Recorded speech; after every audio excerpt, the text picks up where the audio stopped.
It is not so much the big life events, even really difficult ones, which can obviously take a huge toll on us, but it is the daily hassles that often demand most of us and account for differences in how people are experiencing stress. And I think that's interesting. A couple of other very quick observations about how resilience looks.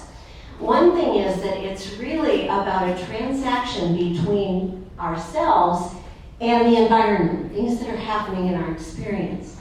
So how we perceive an experience or an event is filtered through the lens of what we experienced very early in our lives, how we learned to make meaning of things, how we learned to react to things rather than reflecting and then responding thoughtfully. You've heard us talk before about reflective parenting, and that's really important, but it's not easy because we tend to react. And what's our first reaction?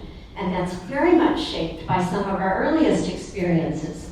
Another element of resilience and how we manage difficult challenges, whether they're big or small, has to do with whether we cope actively or passively. And this again comes from research. A team called Folkman and Lazarus, those were their last names, way back in the 1980s, did just some wonderful research on this. And people who respond passively to stressful things, maybe they just crawl under the covers, or maybe they go into denial and say, oh, everything's going to be fine, but they're not really grappling with the emotion of it. Maybe they drink or use other drugs to kind of numb themselves. But there are lots of different ways that you can respond that are considered passive coping.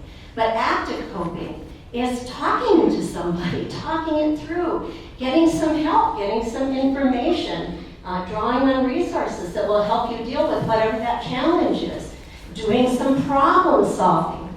And so those are more active kinds of coping strategies and what we need to aspire to. And then there are two other things that kind of go hand in hand. The in-the-moment resilience, the in-the-moment coping strategies. And Erin's going to be talking a little bit about mind-body connection and some of the mindfulness things that are so important. Those are very often in the moment. So what are you doing right now? What's your body doing right now? And then the long-term, the future-oriented coping. So thinking about, how am I going to anticipate this before it happens again? And how am I going to prepare myself to respond in a healthy, positive, active coping way?